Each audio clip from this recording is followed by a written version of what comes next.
الحمد لله رب العالمين والصلاة والسلام على أشرف الأنبياء والمرسلين وعلى من تبعهم بإحسان إلى يوم الدين فإن أحسن الحديث كتاب الله وخير الهدي هدي محمد صلى الله عليه وسلم وشر الأمور محدثاتها وكل محدثة بدعة وكل بدعة ضلالة وكل ضلالة في النار أما بعد فأعوذ بالله من الشيطان الرجيم بسم الله الرحمن الرحيم يا أيها الناس اتقوا ربكم الذي خلقكم من نفس واحدة وخلق منها زوجها وبث منهما رجالا كثيرا ونساء واتقوا الله الذي تساءلون به والأرحام إن الله كان عليكم رقيبا وقال الله تعالى في موضع آخر إن الذين يؤذون الله ورسوله لعنهم الله في الدنيا والآخرة وأعد لهم عذابا مهينا۔ سب طرح کی تعریفیں حمد و ثنا رب ذوالجلال کے لیے ہے۔ درود و سلام ہو نبی اکرم صلی اللہ علیہ وآلہ وسلم پر، ان کے آل اور ان کے اولاد پر۔ معزز حاضرین، عمائدین شہر، محترم بزرگوں اور دوستوں، ابھی میں آپ حضرات کے روبرو دوران خطبہ مسنونہ قرآن مجید کی ایک آیت پڑھی ہے۔ اس آیت کے ضمن میں آپ لوگوں کے سامنے موجودہ دور میں نبی اکرم صلی اللہ علیہ وآلہ وسلم کی شان میں جو گستاخی کے واقعات اٹھے ہیں، عالمی پیمانے پر اس کا چرچا ہے، اس ضمن میں آپ کے روبرو کچھ بات کرنے کی کوشش کروں گا۔ آیت جو ابھی آپ لوگوں کے سامنے پڑھا، اللہ رب العالمین ارشاد فرماتا ہے ان الذین یؤذون اللہ ورسولہ، بے شک جو لوگ اللہ اور اس کے رسول صلی اللہ علیہ وسلم کو تکلیف پہنچاتا ہے، لعنہم اللہ فی الدنیا والآخرہ، ایسے آدمی پر اللہ رب العالمین کی دنیا میں بھی اور آخرت میں بھی لعنت برستی رہتی ہے۔ وَأَعَدَّ لَهُمْ عَذَابًا مُهِينًا، اور اللہ رب العالمین رسوا کن عذاب ان لوگوں کے لیے تیار کر رکھا ہے قیامت میں دینے کے لیے۔ جو آدمی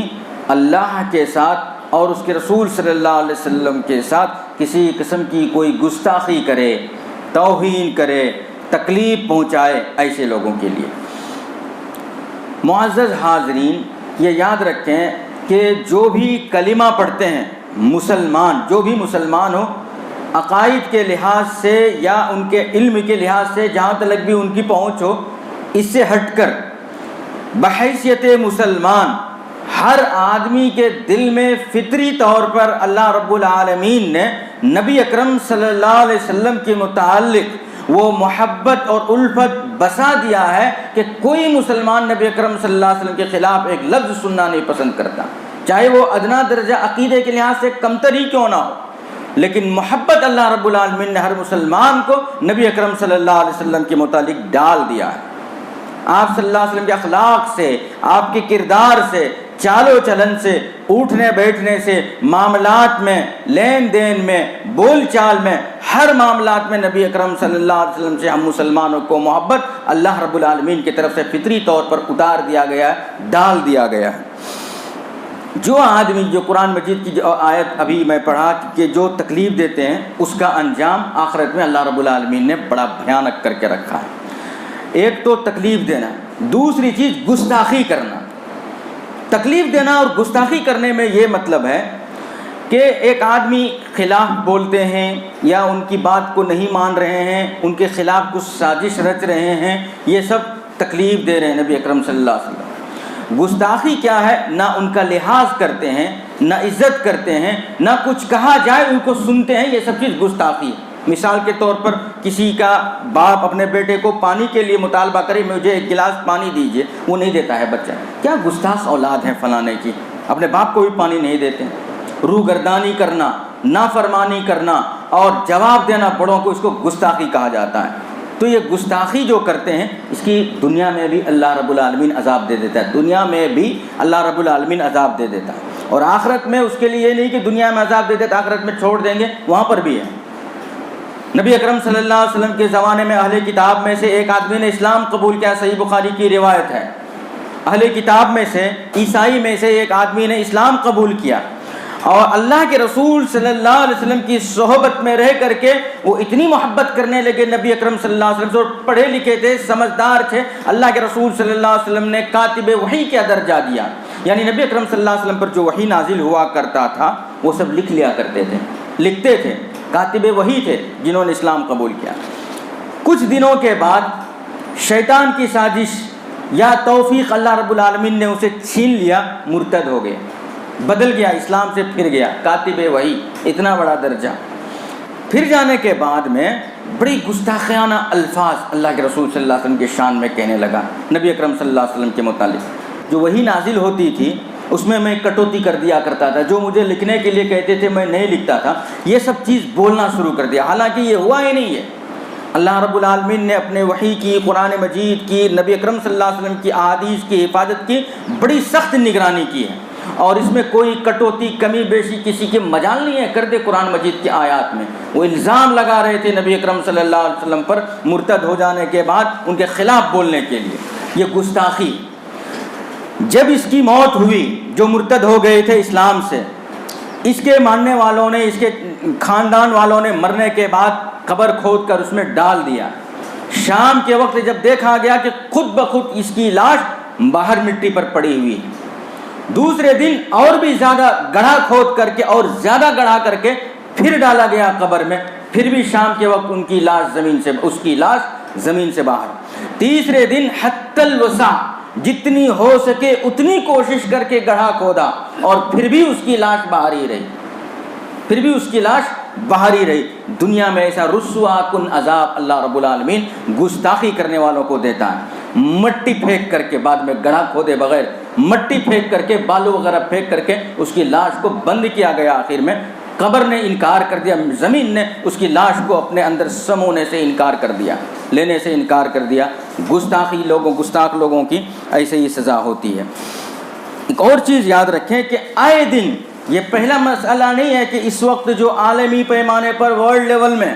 فرانس سے اٹھنے والی آواز گستاخی کی پورے دنیا میں رچی بسی ہے، پھیلی ہوئی ہے، یہ کوئی پہلی مرتبہ نہیں ہے۔ بہت مرتبہ ایسے واقعات آئے۔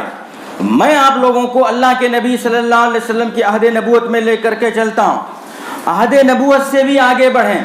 جتنے بھی انبیاء اللہ رب العالمین نے اس دنیا میں مبعوث فرمایا، بھیجا، سب کے دشمن پیدا کے، سب کے دشمن تھے، انسانوں میں، جناتوں میں، ہر انبیاء کرام کے دشمن تھے، اور یہ دشمنی مخالفت میں بڑی بڑی باتیں کر دیتے تھے اپنے دور کے نبی کے ساتھ۔ قرآن مجید نے کہا وَكَذَلِكَ جَعَلْنَا لِكُلِّ نَبِيٍّ عَدُوًّا مِّنَ الْمُجْرِمِينَ، ایسا ہی ہم نے بنایا ہر نبی کے لیے مجرم میں سے دشمن، اللہ رب العالمین نے بنایا۔ اس کی کیا وجہ ہو سکتی ہے؟ کیوں دشمن بنائے؟ جو انبیاء ہوتے ہیں اللہ رب العالمین کی براہ راست تعلیم دیتے ہیں، لوگوں کو اچھی باتوں کی سبق دیتے ہیں، برے چیزوں سے روکتے ہیں۔ کوئی ایک نبی نہیں، سارے انبیاء کرام، اس کے باوجود جو اس کے دشمن پیدا ہوتے ہیں، کیا وجہ ہو سکتی ہے؟ اس کی اصول ہے، کسی بھی چیز کے ضد سے اس کی اہمیت کا اندازہ ہوتا ہے۔ مثال کے طور پر دن اور رات، یہ جو نظام ہے، سسٹم ہے، ہم دیکھتے ہیں اور اس میں زندگی گزارتے ہیں۔ اگر ہمیشہ دن ہی دن رہے تو انسان کو رات کی قدر نہیں رہے گی، اگر رات ہی رات رہے تو دن کی قدر نہیں رہے گی۔ انسان کی مثال دیا۔ ایسے ہی سارے کے سارے دوست ہیں اللہ کے رسول صلی اللہ علیہ وسلم کے، دیگر انبیاء کرام کے، کوئی دشمن نہیں۔ تو آپ کے اخلاق کے اندر جو چیزیں اخلاق حسنہ ہے وہ کھلی طور پر اجاگر نہیں ہو سکے گا امت کے سامنے۔ جو انبیاء کرام ہوتے ہیں، دشمنوں کی گستاخانہ الفاظ، بے ادبی کے الفاظ، اس کے منہ سے نکلنے والے بے ادب رویہ اور اس کے کارنامے سے انجام ہونے والے، صدور ہونے والے نبی اکرم صلی اللہ علیہ وسلم کے ساتھ بے ڈھنگے طریقے کا کارنامے، ان سب چیزوں کو برداشت کرنے کی صلاحیت سوائے انبیاء کے عام لوگوں کی بس کی بات نہیں ہے۔ بھیانک قسم کی گالی بغیر کسی جرم میں، کوئی گناہ نہیں کیے، کوئی غلطی نہیں کیے، بھلائی کی تعلیم دینے کے عوض میں کوئی غلطی کیے نہیں، اس کے باوجود ان لوگوں کے رویہ کو برداشت کرنا، اپنے اخلاق کو اس کے سامنے پیش کرنا، یہ انبیاء کرام کی طاقت ہوتی ہے۔ اور پھر دوسری چیز جو اس کے اندر ہے، لوگ اس چیز کو سوچنے، سمجھنے، غور کرنے پر مجبور ہو جاتے ہیں، کیچڑ ڈال رہے ہیں فلاں نبی کے اوپر، کانٹے بچھا رہے ہیں ان کے راستے کے اوپر، برسر عام گالی دے رہے ہیں ان کو، اس کے باوجود عجیب ہے کہ وہ دعا دے رہے ہیں ان کو، اچھے اخلاق سے ان کے ساتھ پیش آ رہے ہیں۔ وہ جب بیمار پڑ رہے ہیں تو بیمار پرسی کے لیے ان کے گھر وہی نبی جا رہے ہیں جس کے سر پر کیچڑ ڈالا کرتے تھے، جس کے راستے میں کانٹے بچھایا کرتے تھے، جن کو گالی دیا کرتے تھے، بے ادب الفاظ کے ساتھ جس کو پکارا کرتے تھے۔ اب ایسے نبی جب وہ بیمار ہوئے، وہ مصیبت میں، تکلیف میں پھنسے، تو وہی نبی ان کے ساتھ حسن سلوک اور اچھے اخلاق کے ساتھ برتاؤ کرے تو لوگوں کے دل ایمان پگھل جاتا ہے۔ عجیب نبی ہیں، یقیناً اللہ رب العالمین کی کوئی طاقت ہے، اور مجبور ہو کر کے وہ اسلام قبول کرتا ہے، ان کے اخلاق سے متاثر ہو کر کے، اخلاق کی تعلیم سے، اخلاق کی دعوت سے۔ تو یہ ایک وجہ ہے کہ جو دشمن ہوتے ہیں، ان دشمنوں کو زیر کرنے کے لیے، دبانے کے لیے آپ صلی اللہ علیہ وسلم کے اخلاق اجاگر ہوتے ہیں، انبیاء کرام کے اخلاق اجاگر ہوتے ہیں۔ اگر ہم سیرت کا مطالعہ کرتے ہیں، عہد نبوی کی بات کرتا ہوں، آج کی بھی بات ہو، پہلے میں عہد نبوی سے آتے ہیں۔ سیرت کا مطالعہ جب ہم کرتے ہیں، سیرت میں بے شمار ایسے دشمنوں کے واقعات ملتے ہیں جن کی صداقت اور اچھائی کی گواہی دشمنوں نے دیے نبی اکرم صلی اللہ علیہ وسلم کے متعلق۔ دشمن ہیں، اس کے باوجود اگر اچھے اخلاق کے کوئی انسان ہے، وہ اللہ کے رسول صلی اللہ علیہ وسلم۔ روم کے بادشاہ ہرقل، ابو سفیان رضی اللہ عنہ، دشمن تھے اللہ کے نبی صلی اللہ علیہ وسلم کے۔ مورخ نے، تاریخ لکھنے والوں نے لکھا ہے، جتنے بھی جنگیں ہوئی مسلمانوں کے خلاف، ان تمام جنگوں کے ماسٹر مائنڈ اگر کوئی ہوتے، سازش رچنے والے، بسنے والے، سازش کرنے والے ہوتے اور ترتیب دینے والے ہوتے نبی اکرم صلی اللہ علیہ وسلم کے جنگوں کے خلاف، وہ ابو سفیان رضی اللہ عنہ ہی ہوتے تھے۔ لیکن جب روم کے بادشاہ کے پاس یہ ایک تجارتی قافلہ کے معاملے میں گئے تھے، تو اس وقت جو انہوں نے پوچھا، تو اس وقت جو باتیں بتائے، ابو سفیان دشمن ہونے کے باوجود رضی اللہ عنہ، ایک ایک بات اس بادشاہ پر، روم کے بادشاہ ہرقل پر اثر ہوئی، اور انہوں نے کہا کہ اگر بات ایسی ہے تمہاری تو یاد رکھو، ایک وقت آئے گا تمہارے شہر، میرا شہر نہیں، پورے دنیا میں ان کی حکومت ہوگی، سارے دنیا کے دلوں پر وہ حکومت کریں گے۔ وہ نبی ہیں اللہ کے، وہی نازل ہوتی ہے ان پر، دشمن گواہی دے رہے ہیں، ہرقل، روم کے بادشاہ ہرقل۔ عربی کا ایک مقولہ ہے، شعر ہے، اس کا ایک ٹکڑا ہے کہ، اور اس کے ساتھ ساتھ اتنا ہی نہیں کہتے ہیں وہ جو ہرقل بادشاہ، وَلَوْ كُنْتُ عِنْدَهُ لَغَسَلْتُ عَنْ قَدَمَيْهِ، عربی کا جملہ ہے، وہ جو ہرقل بادشاہ نے کہا، اگر میں اس وقت یہاں مکے میں ان کے پاس موجود ہوتا، ہرقل بادشاہ کہتے ہیں، روم کے بادشاہ کہتے ہیں، تو اللہ کے رسول جن کے متعلق تم نے میرے پاس گواہی دی، میں ان کے قدم کو دھو کر پی لیتا۔ لَغَسَلْتُهُ عَنْ قَدَمَيْهِ، اس نبی کی اتنے اخلاق، اور آخری نبی اللہ کے وحی جن کے اوپر نازل ہوتی ہے، اور ایک وقت پورے دنیا میں جو حکومت کرے گی، اگر میرے سامنے ہوتے اور میں ان کے سامنے ہوتا تو ان کے قدم کو دھو کر میں پی لیتا۔ دشمن کی گواہی، عربی کا شعر کا ایک ٹکڑا ہے، وَالْحَقُّ مَا شَهِدَتْ بِهِ الْأَعْدَاءُ، اور حق یہی ہے کہ کسی کی سچائی کی گواہی اس کے دشمن دے۔ سچائی اسی کا نام ہے کہ کسی کی سچائی کی گواہی اس کے دشمن دے۔ دوست تو سب کے سچائی کی گواہی دیں گے، دشمن گواہی دینا بہت کمال ہے۔ ہمارے زمانے کی بات ہے، گاندھی جی سب جانتے ہیں، اور اس سے پہلے، گاندھی سے پہلے ایک مائیکل ہارٹ ہے، گوگل میں سرچ کرنے سے، انٹرنیٹ میں سرچ کرنے سے دیکھیں گے، دنیا کے سب سے 100 مہان ہستی، سب سے بڑے 100 مہان ہستی، بہت باعزت اور دماغ والے، سمجھدار، اچھے لوگ، 100 آدمیوں کا ذکر ایک کتاب میں کرتے ہیں۔ مائیکل ہارٹ مسلمان نہیں ہے، مشرک ہیں، اسلام میں نہیں ہے وہ، اور 100 اچھے لوگوں کی جو نام لکھتے ہیں، ان ناموں میں ایک دشمن سب سے پہلے جن کا تذکرہ کرتا ہے، نبی اکرم صلی اللہ علیہ وآلہ وسلم کا ذکر کرتا ہے کہ اگر پوری دنیا میں کوئی اچھے اخلاق اور صحیح معنوں میں انسان ہے تو اللہ کے رسول صلی اللہ علیہ وسلم میں سب سے پہلے نمبر پر دیتے ہیں۔ اس کتاب کو آپ نیٹ میں سرچ کر کے دیکھ سکتے ہیں۔ ہمارے زمانے کے جو گاندھی جی ہیں، انہوں نے کہا تھا دوسرے کتابوں میں، گاندھی جی کے اقوال میں، ان سب چیزوں میں یہ بات لکھتے ہیں کہ اللہ کے رسول صلی اللہ علیہ وسلم، محمد صاحب، ان کے الفاظ، محمد صاحب ملینوں دلوں پر حکومت کیے اور کر رہے ہیں، 100 نہیں، سینکڑوں نہیں، ملینوں دلوں پر حکومت کیے اور کر رہے ہیں، جن کا یہ سوچ ہے کہ اسلام تلوار کے زوروں پر پھیلا۔ یہ افواہ اور الزام ہے اللہ کے نبی صلی اللہ علیہ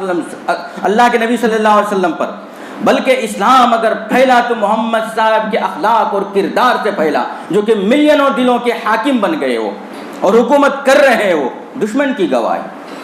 یہ دشمن کی گواہی۔ تو اللہ کے نبی صلی اللہ علیہ وسلم کے کردار اور اخلاق ایسے ہیں، اور ہمارا اسلام کیا سکھلاتا ہے کہ ایک پرامن مذہب ہے، اور جو گستاخ ہوتے ہیں وہ سیکھ کر کے ادھر ادھر سے آتے نہیں ہیں، ان کی نسل چلتی ہے۔ نبی اکرم صلی اللہ علیہ وسلم کے زمانے میں ابو جہل، عتیبہ، شیبہ، نضر بن حارث، ولید بن مغیرہ، یہ سب کے سب دشمن، اور جتنی دشمنی ہو سکے سب نکالا۔ ایک فارسی شاعر کہتا ہے، فارسی کے ایک شاعر، سلمان از فارس، بلال از حبش، صہیب از روم، یہ 3 صحابہ کرام کے نام ہیں۔ سلمان رضی اللہ عنہ، ان کا گھر فارس، وہاں سے آئے ہیں۔ بلال رضی اللہ عنہ حبشہ، ان کا گھر حبشہ سے آئے ہیں۔ اور صہیب رضی اللہ عنہ روم سے آئے۔ تینوں کی الگ الگ ملک، الگ الگ بستی۔ اللہ کے نبی صلی اللہ علیہ وسلم کے پاس آئے، مکہ اسلام سیکھے، نبی اکرم صلی اللہ علیہ وسلم پر ایمان لائے، علم سیکھے۔ آج ان تینوں صحابہ کرام کے متعلق، جو کہ مکہ کے نہیں تھے، دوسرے شہر سے آئے ہوئے تھے، آج اگر ہم ان تینوں کے اخلاق کو بولنا چاہیں گھنٹوں گھنٹوں ختم نہیں ہوگی ان کے اچھے اخلاق اور کردار، چاہے صہیب رضی اللہ عنہ ہو، بلال رضی اللہ عنہ ہو، یا سلمان فارسی رضی اللہ عنہ ہو۔ دوسرا لائن پر غور کیجئے، زخا کے مکہ ابو جہل، اینچے ابو العجبی است، یہ تو دوسرے گاؤں سے آ کر کے اتنا بڑا نام کمائے، مکے کے مٹی میں پیدا ہونے والا ابو جہل ہی رہ گیا، اس کو کسی قسم کی کوئی توفیق نہیں ملی۔ شروع دن سے یہ جب سو کر اٹھتے تھے، گلی میں پھرتے تھے، اللہ کے رسول صلی اللہ علیہ وسلم کے چہرہ دیکھنے والے، ابو جہل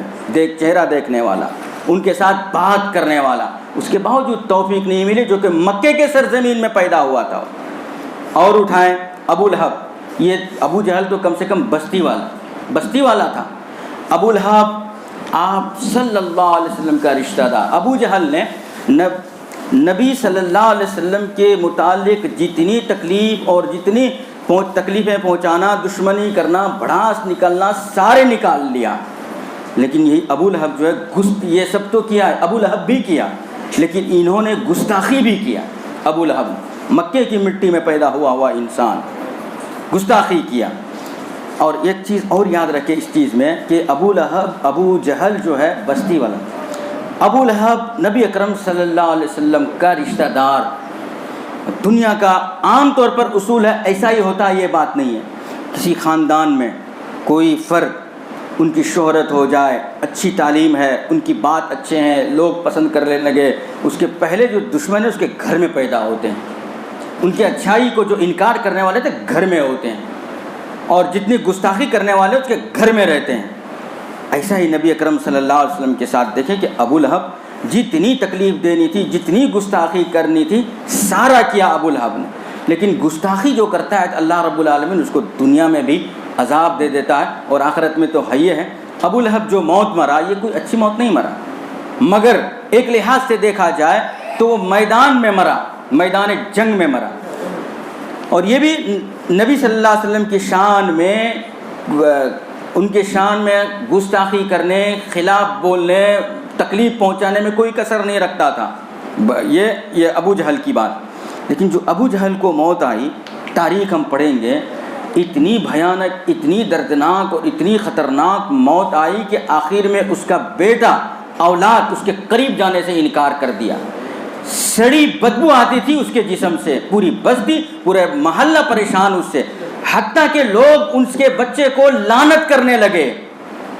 لعنت تانا دینے لگے، کیسے اولاد ہو یار، اپنے باپ کے جنازہ کو تم قبر میں نہیں ڈالتے ہو، کہیں کسی کو قریب جانے کی ہمت نہیں ہوتی تھی۔ آج ہم کرونا وائرس جو جوجھ رہے ہیں، جس سے گزر رہے ہیں، ایک آدمی کو کرونا وائرس ہے تو ہم دور ہٹتے ہیں، 1400 سال پہلے کی بات ہے، سڑی بدبو، کہیں یہ بیماری ہم کو پھیل نہ جائے، گل گیا، سڑ گیا تھا جسم، اور پھر اس کو بھی قبر نہیں نصیب ہوئی۔ آخر کار جب لوگوں کے تانے سننے لگے تو اس کے اولاد، اس کے بچے جو ہیں پتھر پھینک کر کے بند کر دیا اس کی باڈی کو، ابو لہب کی باڈی کو۔ گستاخیوں کی سزا دنیا میں اللہ رب العالمین ایسا دیتا ہے اور پھر آخرت میں ہے ہی ہے۔ اور یہ گستاخی جیسا کہ میں پہلے بتایا کہ کوئی ایک انسان پیدا نہیں بلکہ نسل ہوتا ہے۔ ابو جہل، ابو لہب، عتبہ، شیبہ، نضر بن حارث، ولید بن مغیرہ، یہ لوگ دشمن، اور یہ لوگ مر گئے تو اس کا مطلب اس کی نسل ختم ہو گئی نہیں، اس کے اولاد پیدا ہوتے ہیں۔ آج بھی وہ اولاد ہیں جو کہ ہمیشہ بھڑاس نکالتے رہتے ہیں اسلام کے خلاف، ایسا ہی اجاگر کرتے ہیں۔ ایسے سچویشن میں، ایسے ماحول میں ہماری ذمہ داری کیا بنتی ہے؟ ہم لوگ اللہ کے رسول وہی نبی اکرم صلی اللہ علیہ وسلم کی شان میں گستاخیاں، اور ہماری ذمہ داری یہ بنتی ہے کہ سب سے پہلے چیز ہم جو ہے اللہ کے رسول صلی اللہ علیہ وسلم کی سیرت کو عام کریں۔ ہمارے نبی صلی اللہ علیہ وسلم تھے کیسے، سیرت کو عام کریں، اور اس کا ایک انداز یہ ہونی چاہیے، سیرت کو عام کرنے کے ایک طریقہ یہ ہونی چاہیے،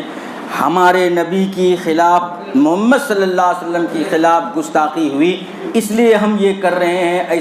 ایسی بات کر رہے ہیں، ایسی نہیں ہونی چاہیے، بلکہ ہمارا یہ مثبت رویہ ہو سیرت میں کہ نبی اکرم صلی اللہ علیہ وسلم کی شان میں گستاخی ناقابل برداشت۔ صرف یہ نہیں ہے، اگر کوئی عیسیٰ علیہ السلام کے خلاف بھی کچھ بات کرے تو ہم اس کے خلاف اٹھ کر کھڑے ہو جائیں گے، کیونکہ وہ بھی ہمارے نبی۔ ابراہیم علیہ السلام کی شان میں کوئی خلاف ورزی کرے وہ بھی ہمارے لیے ناقابل برداشت ہے۔ موسیٰ علیہ السلام کی شان میں خلاف ورزی ہوئی وہ بھی ناقابل برداشت ہے۔ ایسا ہی نبی اکرم صلی اللہ علیہ وسلم کی شان میں خلاف ورزی ہوئی یہ بھی ہمارے لیے ناقابل برداشت ہے۔ اس انداز سے ہم دنیا والوں کو اللہ کے رسول صلی اللہ علیہ وسلم کی سیرت کو بتلائیں۔ دوسری چیز، ایک چیز تو یہ ہماری ذمہ داری ہے، دوسری چیز جلسہ کریں، پروگرام کریں، غیر مسلموں کو اپنے پاس بلائیں، علاقائی زبان میں۔ اگر ہم تمل ناڈو میں بستے ہیں، رہتے ہیں، تمل زبان میں نبی اکرم صلی اللہ علیہ وسلم کی سیرت کو پیش کریں، بیان کے ذریعے سے، چھوٹی چھوٹی کتابچہ نبی اکرم صلی اللہ علیہ وسلم کی سیرت کے متعلق ایک دوسرے کو دیں، تاکہ وہ پتہ چلے ان کو کہ ہمارے رسول صلی اللہ علیہ وسلم تھے کیسے، ان کے اخلاق کیا ہے، کردار کیا ہے، یہ سب چیزیں۔ دوسری چیز، سب سے بڑا کام یہ ہے کہ اللہ کے رسول صلی اللہ علیہ وسلم کی اخلاق کو ہم اپنی عملی زندگی میں لائیں، لوگ دیکھیں تو ہمیں یہ کہے چونکہ یہ اللہ کے رسول صلی اللہ علیہ وسلم کی امتی ہیں اس وجہ سے یہ امانت دار ہیں، چونکہ یہ نبی اکرم صلی اللہ علیہ وسلم کی امتی ہیں اسی لیے ان کا کاروبار میں سچائی ہے، چونکہ یہ اللہ کے رسول صلی اللہ علیہ وسلم کی امتی ہے اسی لیے ان کے چال و چلن اچھے ہیں۔ لوگ گواہی دیں ہمارے اخلاق کو دیکھ کر کے، ہمارے کردار کو دیکھ کر کے، ہمارے رویہ کو دیکھ کر کے، ہمارے بول چال کو دیکھ کر کے، حسن اسلوب کو دیکھ کر کے، ہمارے چال و چلن، لباس، طور طریقہ، ہر چیز کو دیکھ کر کے لوگ گواہی دے، بلکہ دشمن گواہی دے کہ امت نبی محمد صلی اللہ علیہ وسلم کی امتی ایسے ہوتے ہیں، ہم کو دیکھنے کے بعد یہ گواہی دے، یہ ہماری ذمہ داری بنتے ہیں۔ آج ہم نے بالکل الٹا پنا کر دیا ہے اس کا۔ لوگ دوست ہمارے نفرت کرے، ہمارے بھائی نفرت کرنے لگے، ہمارے کردار سے ایسا ہم نے بنا لیا ہے۔ نبی اکرم صلی اللہ علیہ وسلم کی محبت کا دعویٰ تو کرتے ہیں، عملی میدان میں ایک دم زیرو ہیں ہم، کسی ایک آدمی کا نام نہیں، ہم سب کی باتیں زیرو ہیں ہم۔ نبی اکرم صلی اللہ علیہ وسلم کی سیرت یا اللہ کے رسول صلی اللہ علیہ وسلم کی شان میں خلاف ورزی ہونے پر ہم روڈ میں تو ضرور اتر جاتے ہیں، لیکن جو ہم کو تعلیم دیا اس کو ہم عمل کریں گے یہ ہمارے دلوں میں بات نہیں آتی۔ کب اللہ کے رسول صلی اللہ علیہ وسلم کے متعلق جو ہے دعویٰ کرتے ہیں، محبت کرتے ہیں، روڈ میں ناچنا، گانا، بجانا، یہ سب حکم نہیں دیا ہے اللہ کے رسول صلی اللہ علیہ وسلم نے۔ نبی اکرم صلی اللہ علیہ وسلم تو تعلیم دے کہ اللہ کے رسول صلی اللہ علیہ وسلم کی بات پر جو عمل کرتے ہیں وہی دراصل اچھے اور پکے مومن ہیں۔ ان کے لیے اللہ رب العالمین نے اچھا اور بہتر سے بہتر، عمدہ سے عمدہ باغات جنت کی شکل میں اللہ رب العالمین نے تیار کر رکھا ہے۔ ایک آخری چیز یاد رکھیں، یہ شروع میں نے کہا کہ پہلی مرتبہ نہیں ہے کہ نبی اکرم صلی اللہ علیہ وسلم کی شان میں گستاخی ہوئی، کئی مرتبہ ایسی باتیں آ چکی ہیں۔ اللہ کے رسول صلی اللہ علیہ وسلم کے وقت سے آج تک بھی آتے ہیں اور ممکن ہے آتے رہیں گے، لیکن ہماری محبت کا تقاضا ہے کہ اس کا ہم دفاع کریں، فورس کریں، مقابلہ کریں کہ ایسا نہیں کیا جا سکتا، ہماری محبت اس چیز کی گواہی نہیں دیتی اور ہم نہیں اس چیز کو مان سکتے اور اچھی بات نہیں ہے، دنیا والوں کے سامنے بتائیں۔ اور پریشان، یعنی اللہ کے رسول صلی اللہ علیہ وسلم کی شان میں انہوں نے ایسا کر دیا، غمگین، نڈھال اور ہمت پست بھی نہیں ہو جانا چاہیے۔ یہ یاد رکھیں، ہمت والی بات کہ دنیا کے اندر پوری دنیا کے اندر اسلام کی تبلیغ جہاں مبلغین اور اسلام کے داعیوں کے ذریعے سے ہوا ہے، آدھی تبلیغ دشمنوں کے چال بازیوں سے ہوا ہے۔ دشمن لوگ جب نبی اکرم صلی اللہ علیہ وسلم کے شان میں گستاخی کرتے ہیں، اس کے خلاف آواز اٹھاتے ہیں، تو لوگ یہ کوشش کرتے ہیں آخر کیا ہے ان کے اندر جو لوگ اس طریقے سے ان کے خلاف بول رہے ہیں، قرآن پڑھنا شروع کرتے ہیں، سیرت پڑھنا شروع کرتے ہیں اور اسلام میں آ جاتے ہیں۔ تو آدھی تبلیغ اسلام کی جو ہے دشمنوں کے سازش سے بھی ہوئی ہے، یہ ماننا ہے اور یہ حق ہے، مبلغین کے ذریعے سے بھی ہوئی، دعات اسلام کے ذریعے سے بھی ہوئی، لیکن دشمنوں کے چال بازیوں سے بھی اسلام کو ہی فروغ ملا، اسلام کو ہی فتح ملا، اسلام کو ہی کامیابی ملا۔ تو ہر حال میں جو ہے ہم سب اللہ کے اور اس کے رسول صلی اللہ علیہ وسلم کے فیصلوں کو ہمیشہ مقدم رکھنا چاہیے۔ عمر بن خطاب رضی اللہ عنہ عملی میدان میں دیکھیے ان کی کیسی محبت رہتی تھی۔ عمر بن خطاب رضی اللہ عنہ کے پاس ایک فیصلہ آیا، فیصلہ آنے کے بعد اللہ کے رسول صلی اللہ علیہ وسلم اس فیصلہ کو پہلے کر چکے تھے اور وہ ماننے کے لیے تیار نہیں۔ جب عمر رضی اللہ عنہ کے پاس یہ فیصلہ آیا اور عمر رضی اللہ عنہ کو جب پتہ چلا کہ یہی فیصلہ آپ صلی اللہ علیہ وسلم کے پاس ہو چکا ہے، نبی اکرم صلی اللہ علیہ وسلم جو آئے تھے اس کو قتل کر دیا سیدھا۔ قتل کا جو اسلام میں سزا ہے اس کے برابر قتل کرنا، دیت، بدلہ، خون بہانا، خون کے بدلے خون۔ نبی اکرم صلی اللہ علیہ وسلم کے پاس جب بات آئی تو اس کا دیت بھی نہیں لیے، خون بہا بدلہ بھی نہیں لیے، اور فرمائے کہ جو عمر نے کیا صحیح کیا، جو نبی اکرم صلی اللہ علیہ وسلم کے فیصلے کو انکار کرتا اس کا یہی انجام ہونا چاہیے۔ اللہ کے رسول صلی اللہ علیہ وسلم کی موجودگی میں بھی لوگ آپ صلی اللہ علیہ وسلم کو بڑے برے القاب سے یاد کیا کرتے تھے۔ عتیبہ ایک دشمن ہے نبی صلی اللہ علیہ وسلم کے،